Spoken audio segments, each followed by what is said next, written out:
Welcome to Love Talk. I'm Gregory Morgan. Thank you for joining my show. I'm happy to be here, participate with you in sharing the things that have made a difference in my life and the difference in the lives of thousands of people worldwide. And the difference that it's made has been getting people centered in their true purpose in life, getting centered in their true heartfelt love for each other, having better relationships through better communication, through living your purpose, living a life of contribution and a meaningful life that makes a difference in the lives of others.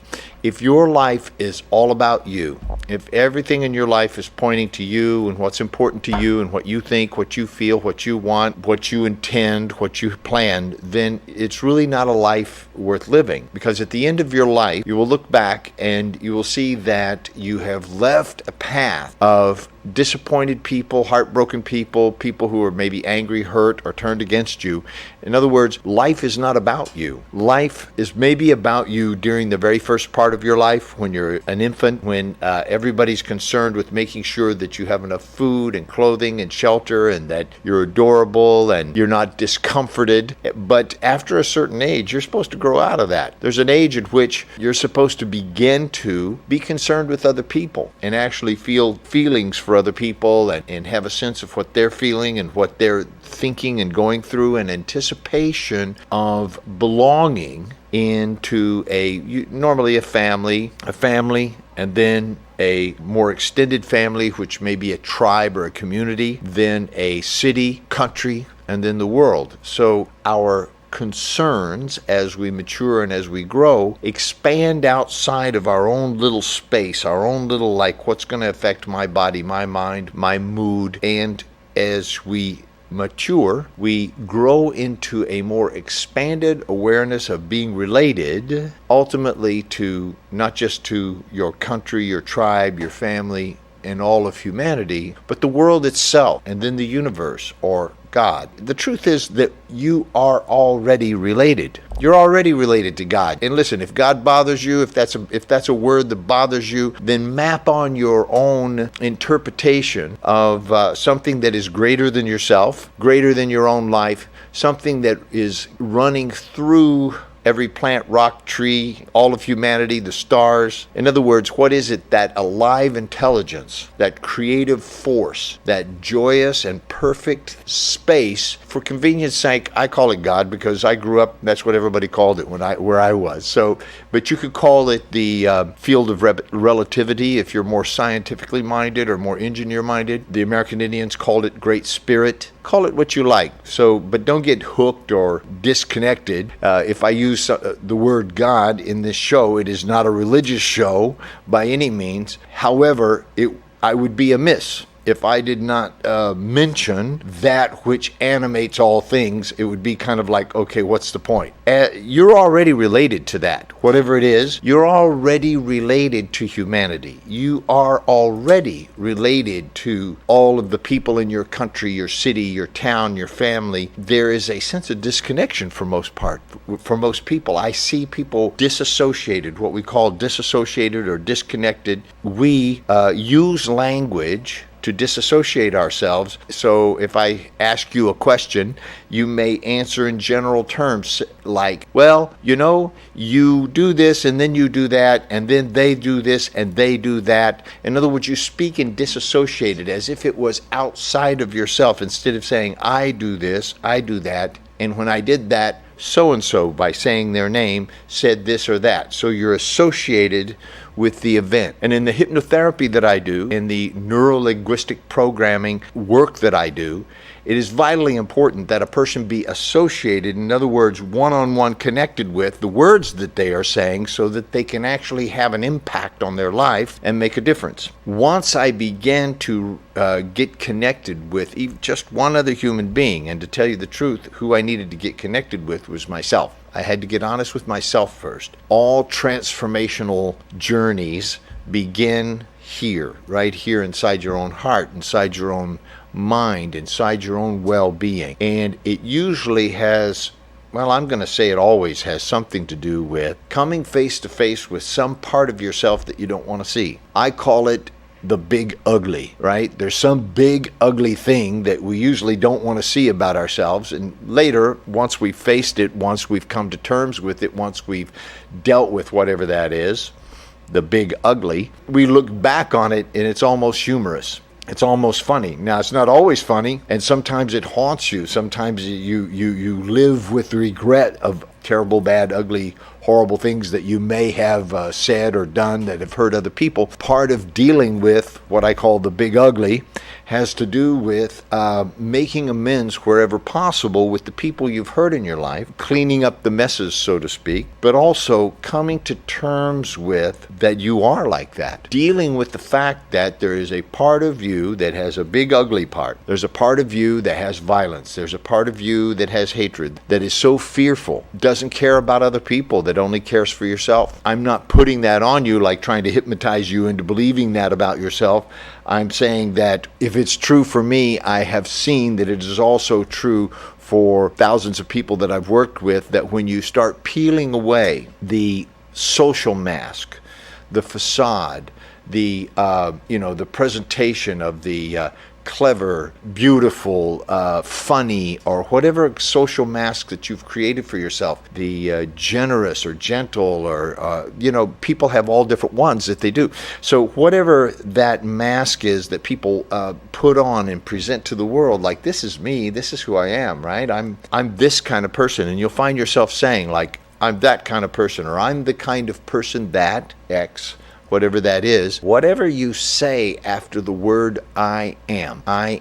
It's interesting that in the ancient languages that the word Lord, when the word Lord meant the I am. When, like in the Lord's Prayer, they said, the Lord is my shepherd, the I am is my guide, is another way of saying that when you say I am something, you actually begin to become that. What I wanted to speak about in the show today was that there is a huge difference between positive thinking or dreaming wondrous dreams, making plans for the future. Many of you have seen a film called The Secret, and some of you have seen it over and over, and some of you are practicing it, and some of you have read the book, so forth. The idea put forth there is that if you can imagine or visualize an interior reality, then you are attracting that energy or that physical reality. You're attracting that into your physical reality. It's certainly true to a certain extent. There is a catch to this that most people have not caught onto yet, and I want to point it out to you today, that the subconscious mind, your subconscious mind, does not differentiate, cannot differentiate. Only the conscious mind can differentiate between, wait for it, a real or an imagined event. In the mind, they are both the same. In the subconscious mind, a dream, an imaginary dream, whether it's a good dream or a bad dream, has the same effect on your central nervous system as a real event. And so it kind of brings up the question, what's real? It brings up the question of, have you ever considered, if 5 people see a auto accident, you ask each of them what happened, you'll get 5 different stories. If 2 people have an argument, there'll be 2 different stories of what got said. No, you said this. I never said that. I said this. Nobody can actually remember what really got said, and nobody really knows unless you videotaped it or something. And even then, the interpretations of the words would be so vastly different that it would be 2 different stories anyhow. So where I'm going with this is that if you practice what they call positive thinking, visualization, imagining a future into which, and attempting to attract that future to yourself, because you have imagined it very vividly, the subconscious mind relates to it like it's already happened. That's going on, that's ongoing, because the subconscious mind is not stupid, but it doesn't think in terms of time or linear happenings. So an imagined future has already happened. And so here's the catch, there's no motivation to go do the things in the outer world to cause that happening in the physical world. The physical world is measurable. It has everything in the physical world has a beginning and a middle and an end. Has a beginning, a middle, and an end. How we know it's here is that there's no iPad over here. So things are defined by, the physical world is defined by measurability. Measurability, in other words, something that we can all agree upon. The physical universe is an agreed upon universe. You have $1,000 in the bank agrees, the government agrees, you agree, therefore there is this agreed upon thing in the bank. Even though it's just on paper, everybody agrees. You imagine you have $1,000 in the bank, and you desire to have $1,000 in the bank, and you plan on having $1,000 in the bank, and you really want to have $1,000 in the bank, does not put $1,000 in the bank. If you want $1,000 in the bank, you have to go do something in the physical world that is agreed upon, has a value of $1,000, and then somebody will give you $1,000 and you can put it in the bank. In other words, there are things, specific, measurable events that have a before they happened, a time when they're happening, and then a time when they stopped happening. Those events take place in a physical, measurable universe, and that physical, measurable universe gives you the results that you have in your life. If you just sit there and imagine having a fortune and don't go and do the things that people need to do to get a fortune, then you're not going to get a fortune. And a lot of people are misguided, thinking that if I just think positively and continue to hold the high hopes, that then I will manifest, that I will somehow create and manifest and attract magically into my awareness, into my consciousness, into my daily life, a physical, measurable reality. Now, where this really takes a turn is people creating their perfect mate or their soul mate or that perfect Mr. Right or Mrs. Right. We imagine and we create and we visualize and we make a list and we do all of these things. We prepare for the imagined, but we fail to do the things that would be necessary to become the kind of person who would just naturally have that in their life anyhow. It would just be a natural expression of who you are, and you would do the things that needed to be done. I got a caller coming in, so I'm going to go ahead and take this call. Hello, this is Gregory. You're live on the air. I always enjoy your talk. You go so deep into the subjects that every day matters that people are dealing with. But you mentioned the book Secret, and yes, it is a great book. I've read it. I've read the CDs. I listened to the CDs. I've read the book, watched the movie. And I'm, for one, imagine my life today, 20 years ago when I was a student. So I visioned what I have today 20 years ago as it's almost like I already had it in my, what do you call it, the fantasy world, or not real world, but actually no, it's a realistic. So 20 years ago, you started imagining a particular type of life or life, and now you have that life. Is that what you're telling me? Yes. Have that life that I imagined 20 years ago. And so my question to you is, did you need to do some things to get that life? Well, you know something, every day... Or did it just come at you from all corners and start being there? What I did is every day I imagined, every day I focused myself in the life that I imagined to be someday. Yes. Like, I always wanted a house on a hill, a white house. I always wanted a good job. Imagine myself to be in a position in an office that, I have people working for me, and I was then in a business school. And, all those things, because I think I own that. I own what I have because I had a positive energy, I think, and I always had a secret within me. And when I read the book, it just enlarged that image and that understanding. Oh my God, I had that secret all along, and without me knowing it. Yes, and I totally got that, and I actually have live a life now that is way beyond anything that I ever imagined. I never imagined this, and it's far better than my imagination could have been. But the question I have for you, because I kind of already know the answer for myself, but to have that job, to have that home, Yes. Didn't you have to like maybe go to school and study? Didn't you have to apply for a job? Didn't you actually have to get up every day and go there and do a good job? It was an effort. I grew up I had a very harsh environment. Yeah, no, but that's not the question I asked you. That's not the. I went to school, a master's degree. I worked very hard to get where I am today. And sometimes did you have the door closed in your face? In other words, you had things that got blocked, or they said, no, you can't have that? Yes. Yeah, sometimes that happened too, but you kept the vision. Yes. Yes. So that you're helping me to make the point that I was making here in the show is that you can't just have positive energy and imagine. You have to do stuff. Yeah. And sometimes and we'll do it. Sometimes those roadblocks come along, and sometimes you have to just work through them. Sometimes you have to go over them. Sometimes you have to go around them. Sometimes you have to stop something that you're doing and change who you are. You know, sometimes what you're doing isn't working because who you're being is inappropriate to the challenge that you have. A good example is I used to handle everything by being aggressive because that's what worked. And when I grew up, you know, the more kind of aggressive and assertive you were, that was the best way to be. If you were sort of passive and nice and everything, people ran over you. So I learned that, you know, you got to be tough and you just got to say what you want and go for it and don't stop and like that.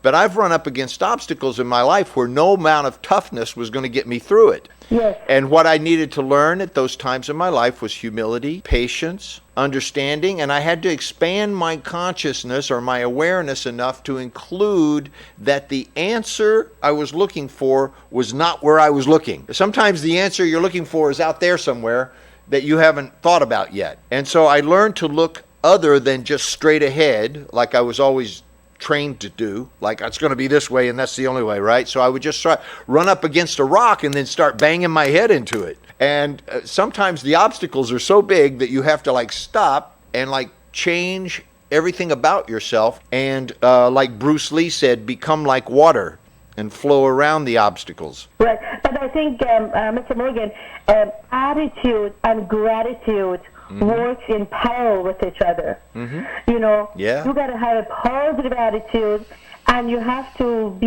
have a gratitude. Otherwise, they work in parallel together. You know, you are given certain chances in life. You need to grasp it, and within the challenges, in between. And you get over, past those stumbling block. But what I'm saying is that I'm sure a lot of people are listening to you and enjoying your magnificent talk. You know, life is too short and one should just enjoy it, is my opinion. I thank you so very much, Mr. Well, thank Morgan. you, too. Thank you for calling. Thanks for watching the show. Thank you. I had a trainer for a number of years, and every time I worked out with my trainer, he would keep track, very detailed notes about how much weight I lifted and how many times and so forth. And so every time we would get to a new workout machine or whatever, he would say, okay, last time you did, 15 repetitions with 50 pounds here. So today I'm giving you 60 pounds. And my job every time it was to say, too easy. So that was a game we played. So no matter how much weight he put on or how many times, he says, today I want you to do 20 with 60 pounds. So he kept upping the ante. He kept making it more and more difficult. And my job was to, no matter what he said, say, too easy. And it was fun. We'd have a laugh. But you know what? I didn't just train my body. I trained my mind. It got to where now I've taken that out into my life. And when something seems extremely hard, so, my caller was talking about having a positive attitude. This was a sort of a positive way to reinforce myself and to sort of fight against that negative thought like, this is going to be hard, or this is too much for me, or I'll never make it. I would be able to override that thought with a positive thought like, this is too easy, or this is nothing. What else have you got? The difference between dreaming and hoping and imagining and then doing that along with taking the actions that need to be taken. And also, I believe that it's important to point out that your dreams don't always turn out. Sorry, there's dreams that I've had that I really at the time of my life was certain that I was going to go do that, and it didn't turn out at all. It never happened. And so I have a list of things in my life, and the list is called Things I Said I Was Going to Do and I'm Never Going to Do Them. So that I took those things from that list of things that I always said I was going to do year after year. This year I'm going to do this. One of them, I'll tell you, one of them was to become a helicopter pilot. I've always wanted to fly helicopters. I think they're fantastic, and I've always wanted to fly one. I wanted to own and fly helicopters. I'm never going to do that, After like 30 years of saying I'm going to get my license and I'm going to fly helicopters, one day I said, I'm never doing that. I'm going to quit saying I'm going to do that, and I'm just going to put it on this list called Things I Said I'm going to Do, but I'm not. I'm never going to do them. And I find that very satisfying. It sort of cleared the space, so it wasn't one more thing that I had to keep trying to be positive about and hopeful and imagining and, creating something that just, it wasn't congruent with my life. Now, who knows? Maybe someday I'll fly helicopters, but it's not on my list anymore. I don't need to do that. So what are the things in your life that you say you're going to do, but really you're never going to do them? Think about that. Start a list. I had imagined traveling around the world with my wife, leading seminars and workshops. Okay, so we had imagined that. However, in my own mind, I had never imagined doing 25 a year. I didn't realize that it would be like a couple of times a month we would be traveling someplace and doing a seminar or a workshop in another country. When I say I never imagined it, I imagined something that was less than. This turned out to be greater than anything that I could have imagined. And the point that I was making earlier in the show is that you have to have a vision, but in that vision you also have to include that there will be obstacles. There will be unexpected occurrences. We call them breakdowns. There'll be unexpected occurrences, breakdowns where it's like you're stopped. Like you cannot go forward. Or everything that you were planning and working toward just falls apart. We call that a breakdown. Something gets late, something gets broken, some relationship that you were counting on turns bad and you're not able to do anything about it. All kinds of surprising things happen in life. The technology that we're teaching is not just about keeping a high hope or a high vision. It's about not only planning for success, but taking into account that on the way to success, there's going to be breakdowns, and having a plan for handling the breakdowns when they come up. Obviously, there are surprising things that are going to happen in your life, and you have no idea how to deal with them. But if you already know that that's sooner or later something that's unexpected is going to happen, and you have a way of dealing with it. If you were going to drive from Los Angeles to New York, you would know that it'd probably take about 5 days. If you drive at a normal rate of speed and you stop and get some rest and you have meals, it could take 4 or 5 days. Now, some people, they could cross the country in 3 days in a car. Some people, it would take 10 days, but about 5 or 6 days to drive from Los Angeles to New York in an automobile be about an average. You already know before you go that there's going to be times when it'll be really hot, there'll be times when it'll be really cold, there'll be times when it'll be daytime, it'll be nighttime, there'll be high altitudes, there'll be low altitudes, there'll be long stretches of road with no food or hotels or place to get anything to eat or gas or anything, so you have to plan for that. And then there'll be automobile accidents, hopefully not for you, but that you may encounter bad traffic or automobile accidents in different parts of the country. In other words, you already are anticipating. I don't think that it would be intelligent to imagine that you're just going to drive here from Los Angeles to New York and it will be smooth sailing the whole way. The weather will always be good and you'll always be everything that you need. That would be foolish. It would be it would be fantasy. And yet many people are living their lives that way, and they're dating that way. They're getting engaged that way. They're getting married that way. They're having children that way. They're starting careers that way.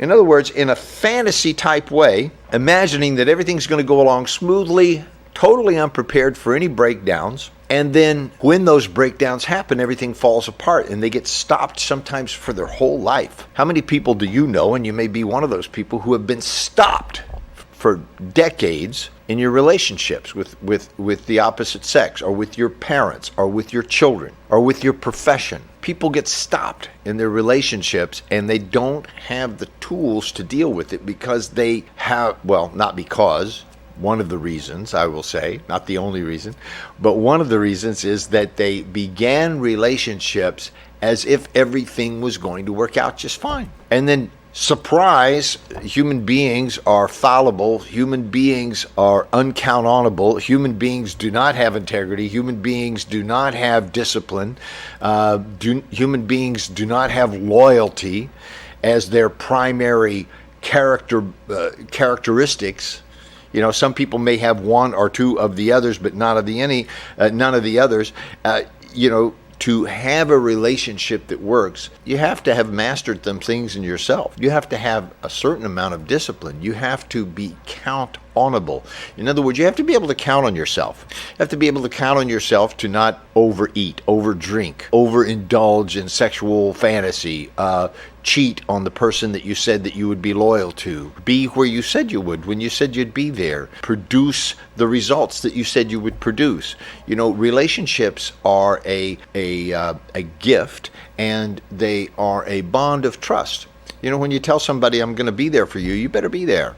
When you tell somebody, I'll never cheat on you, I'll always be loyal to you, and I'll only give my love and my sexuality and my heart to you, you better find a way to do that. And if you do not have any sort of self-imposed rigor or limitations because you're living in a fantasy that it's all going to work out, then, you know, you're going to be one of those people who call in the middle of the night and make up a lie to your mate about why you're coming home at 3 o'clock in the morning. Or you don't call at all and you make up the lie the next day. But having a relationship that transforms the quality of your life, having a relationship that your whole life, that takes you to the end of your life, in which you grow and develop together and become a different human being, more than you could have ever imagined, that takes something. You can't just imagine that into existence and hope it into existence and fantasize that into existence. There's work to it. The idea that has been put forth in The Secret, which is a valid idea, what I'm finding is maybe escaping people's notice, is that there is something that I call the inner world. You could call it the inner world. There's all those things that you and I can talk about, imagine, have profound philosophical discussions about, live our life by, and yet you can't see them, touch them, taste them, hear them, smell them. In other words, your values, your principles, your beliefs, those things that make you who you are, those are all invisible. And they exist only in language. There were no words. If you and I had no words, would those things exist? Would you be able to define things like honor and integrity? Would you be able to define things like loyalty and purpose and truth if there were no words? I assert that you would not. There would be no definition, because without words there's no definition. So if there's no defining, then everything is everything. It's all the same. Without getting too philosophical about that, those things I'm going to call the inner world. They live in your inner world. They're your inner guidance. They are related to that part of you that you can call your mind, your soul, your spirit, that part of you that when it's gone and there's just a body there, they say, well, they're dead, right? Because whatever that thing that I'm pointing at, that thing that I'm discussing now, that you might call your soul or spirit or whatever you like to call it, I call it energy, chi, God. It is a part of everything that's always happening, that which animates life itself, that flows through everything. Even a rock has it. Everything has energy or chi. It's life force. And so call it what you want, but what I'm saying is it's invisible. It's like the wind. You can't see the wind. You can only see its effects on other things around it. You can't see the wind. You can't see heat. You can't see cold, yet you can see their effects on things. And you can't see spirit, mind, soul, heart, love, whatever you want to call those things. You can't see them, but you can see the effect on the world around. That world that you see that shows the effects, we can call it, for the simple terms of speaking, the outer world. So what is the bridge between the inner world, that invisible world that's causing everything, that's the source of everything, that without it they say you're dead. When it goes away, there's no you there anymore. That inner world, that thing that is closer than your skin, closer than your shirt, closer than your breath, that thing through which you see the world, that looks through your eyes and hears through your ears, that you, which is invisible, is unlimited. It can travel anywhere instantly. You can close your eyes and be on a mountaintop. You can travel through time with your mind and your imagination. You can have conversations with people who are passed on to another world, or people who are on the other side of the world, or somebody that you love, or even an enemy that you hate. You can, in other words, you can do unlimited things with your mind, and you can travel to places instantly as many times as you like. And you can imagine whatever you want to imagine. And yet, if that's the world that you live in only. You see, we have one foot in the inner world and one foot in the outer world. As human beings, we are both manifest, we're physical. Most of what's running the show, I'm going to say 80% of who you are, is invisible. And this thing that you call your body, that's the physical part of it, and it's definitely real. Okay, it's real. If you don't think it's real, close your finger in a door or something and you'll find out. This world, this physical world is real. This agreed upon world is real, and that's what we call reality. But most people aren't living in reality. Most people don't know reality from fantasy. Most people don't and that's a problem. That's a problem when you're an adult. It's not a problem when you're a child. I think it's precious. Children live in a fantasy world, and it's great. I love it. It's precious. I'd like to stay there myself. I'm sure you would too. But to believe in Santa Claus and fairies and ghosts and, scary things and beautiful things and to be truly connected with those things, like as a child we are. There's a point in time where if you stay in that state of mind, what I call fantastical thinking, there's a stage in life where you are involved in fantastical thinking. If you stay in that and carry that into your later adolescent life, your adult life. You see a lot of, teenagers or adolescents who are suffering over something that is kind of imagined, really. Maybe somebody said something, but is it true? In other words, their inner world can be in great turmoil. The way out of that is always to realize that there's what you're imagining and suffering about, and then there's what's real. And I'm going to say that you and I rarely have a problem with what's real. We might like it or not like it. We have some choices about it, but what's real is just what's real. You don't have a problem with physical reality. You have a problem with the meanings that you assign to things, and those meanings are imaginary. Those meanings are in your thoughts. They don't exist.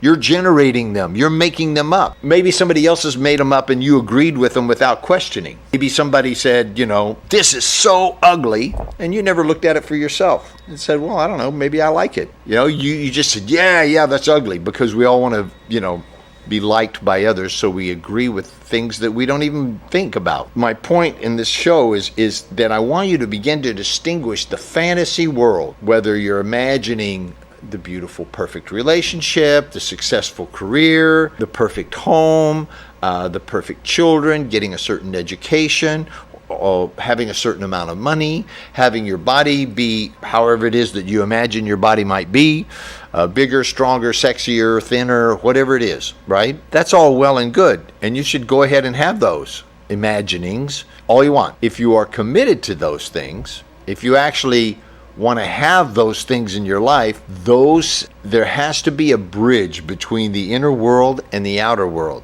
You can't just imagine something into physical existence without doing something in the physical world. I noticed that they were advertising something there on the commercials right before. It was called the Breaking the Magician Code. And I have a friend that's a magician, and basically he told me one little bit of advice. He never told me how his magic tricks worked, but he did give me one little bit of advice, and he said, if you want to pull a rabbit out of a hat, sooner or later you got to put the rabbit in the hat, right? You must first put a rabbit in the hat. If you want to take a rabbit out of the hat, you got to put a rabbit in the hat. If you want to have a healthy, sexy body, you got to put in some time at the gym. You got to do some yoga. You've got to eat the right food. You've got to stop eating whatever it is you're eating that's making you overweight. You just got to stop doing that, and you've got to literally go to a different store, buy different food, stop going to that store and buying that food, prepare different foods. You may need to learn how to cook it or prepare it or whatever you have to do, but you need to change something in the physical world. You can't keep imagining yourself to be healthy and doing the same thing that you're already doing that's giving you the physical body that you've got. Same thing for your finances. You want to have more money, you're going to have to do something that you haven't done yet or even imagined doing, or maybe you imagined doing it but you didn't do it. You're going to have to physically go do something. Same thing with your relationships. If you're imagining having the perfect relationship with this fantasy woman or man in your life that is or is not in your life right now, you're going to have to do something. And then there's some other things that you're going to have to stop doing. Usually we're doing things that are keeping away the people that we would like to attract, and we are not doing the things that would make them be naturally attracted to us. It's more important to be the kind of person that your loved one would do anything to be with than it is to go out and try to find the perfect loved one and try to get them to like you, which is what most people are doing. They're trying to find the right person rather than becoming the right person, becoming true to themselves, making their inner world manifest in the outer world, becoming the beautiful person that they already are, becoming the healthy, fit, beautiful, responsible, financially secure, spiritually connected person that anybody would want to be with. Wouldn't you want to be with somebody that looked good, smelled good, was happy, was taking care of themselves, had more energy and time and money to abundantly have a great life on their own, that didn't need you, and that could then bring that plenitude, bring that well-being, bring that love of themselves and their caring for the world and their loyalty and their truth to you in your relationship? And wouldn't it be great if each person, instead of trying to go get somebody and get something from them so they can feel better about themselves because they feel empty inside, because they haven't looked inside and found out who they really are and then worked on having that be manifest in the world, instead they'd go try to get somebody else who they're like how I want to be and try to get them to come over here and fulfill me or manipulate them so that they feel obliged somehow. What if everybody in the world was all right already? What if everybody in the world already was happy, well, fulfilled, self-sustaining, generously loving others? Then there wouldn't be the issue of trying to get something from somebody else so that you could feel better. That wouldn't even be an issue. That would be like, if you saw somebody doing that, you would find that curious. You would want to know, is there anything that I can do for you to support you in becoming who you are, who you really are? Because I see greatness in you. I see love in you. I see vast potential in you. How do you see that? Because you have it in yourself. What you have in yourself, you see easily in others. What you have found in yourself, you will find in others, because you now have the inner eyes with which to see it. You can't see it with your outer eyes. You could see the evidence, just like you can't see the wind, but you can see the evidence of the wind. You can't see happiness with your outer eyes. You can see it with the inner eye. You can't see love with your outer eye. You can see it with your inner eye, with your inner heart. When you can see with the inner eye, you can see what's invisible. When you can hear with your inner ear, you can hear what's not being said. You can hear in the silence the love, the cry for help, the admiration, whatever's going on with another human being. You can hear what's going on with them with your inner ear. You can't hear it with your outer ear because, for the most part, what they're saying is blah, blah, blah, blah, blah, blah, blah, blah, blah. Most people are talking on the surface, not really saying what's their heart. You begin to listen past what they're saying with the outer ear to what's going on underneath, because you can hear with your inner ear and you can feel with your inner heart. And so you can hear what's not being said. You can see what's behind the evidence. And you can do things that will seem impossible to others because you are no longer animated or ruled by the outside world. You will be ruling your outside world. Your outside world will be at the beck and command of your heart, to be centered in your own inner beingness and loving and taking care of that inner being with all your heart, all of your resources.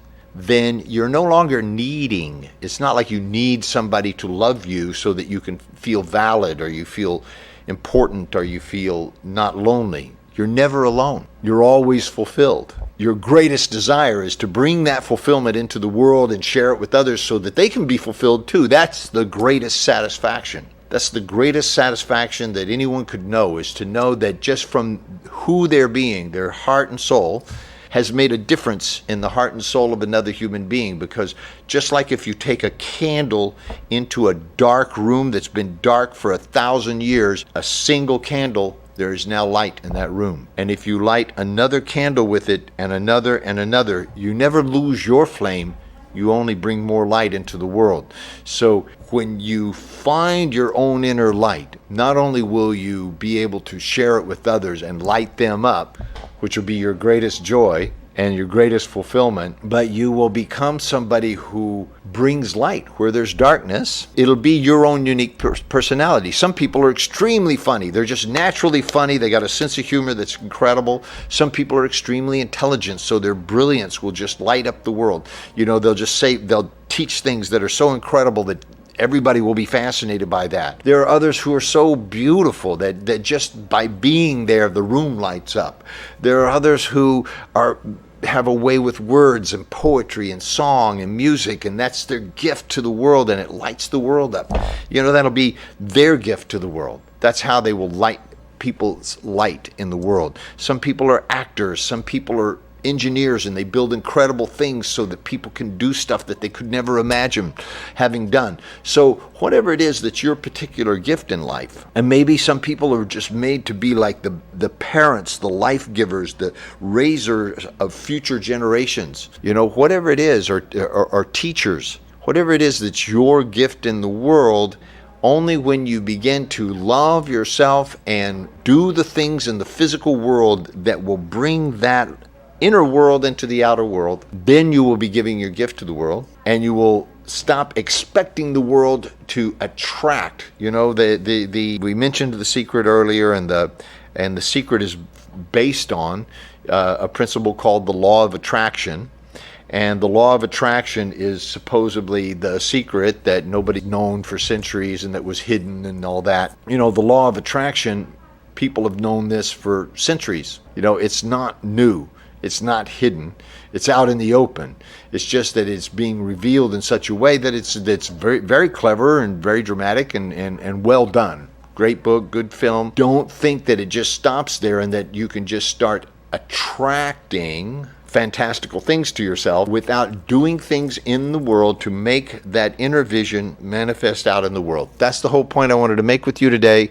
Especially bring that into your relationships with other people. Stop attempting to attract other people's energy and start being already fulfilled, already happy. Work on yourself to be happy and fulfilled, and then bring that happiness and fulfillment and plenitude and love and abundance to the world. And notice that like a candle can light 1,000 other candles, and 1,000 other candles can light 10,000 other candles, and so forth. You can be somebody who brings your gift into the world, and by the time it's like 1,000 candles, nobody knows who got this thing started in the first place, and nobody cares. If you're looking for recognition or acknowledgement, one of the things that you'll find in the universe is that it doesn't matter how much talent and gifts and light that you have in yourself. Without humility, none of it matters, because it's not about you. That's my show for today. Thank you for watching. I'm Gregory Morgan. Thank you for joining me on Love Talk.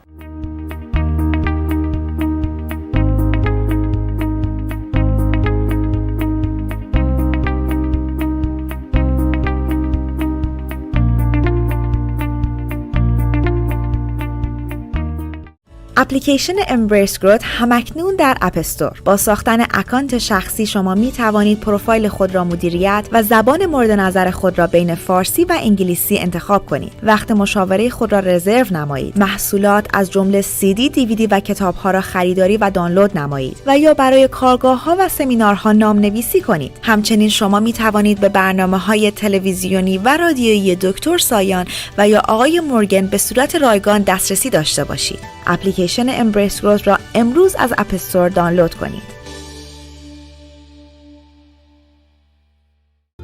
Embrace Growth has a new home online where you can easily register for workshops and events, order from the online store, and be part of the worldwide community of Embrace Growth graduates. You'll be able to see Dr. Rosita Sayan and Mr. Gregory Morgan in your favorite seminars. Visit us today at embracegrowth.com. در کارگاه‌های آموزشی بانوان به رهبری دکتر آزیتا سایان خود واقعیتان و همچنین مردان را بشناسید و با استفاده از قدرت زنانه خود روابطی سالم و عاشقانه بسازید. همبورگ 28 فوریه تا اول مارچ، لس آنجلس 17 تا 19 آپریل، تورنتو 26 تا 28 جون و ایروان ارمنستان 6 تا 8 آگوست برگزار خواهد شد. 310 460 2600 embracegrowth.com. اپلیکیشن امبریس گروت. با ساختن اکانت شخصی شما می توانید وارد پروفایل خود شده و تنظیمات آن را تغییر دهید. به تمامی رویدادها و محصولات دسترسی داشته باشید. با چند کلیک برای سمینارها و کارگاه‌ها ثبت نام کنید و یا وقت مشاوره خود را رزرو نمایید. اپلیکیشن امبریس گروت را امروز از اپ استور دانلود کنید و به خانواده جهانی امبریس گروت بپیوندید.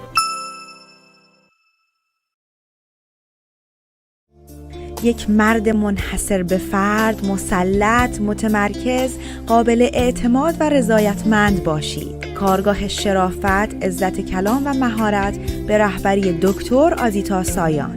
لس آنجلس 13 تا 15 مارچ، تورنتو 16 تا 18 اکتبر و ایروان ارمنستان 5 تا 7 نوامبر. برای اطلاعات بیشتر با شماره 310 460 2600 تماس بگیرید.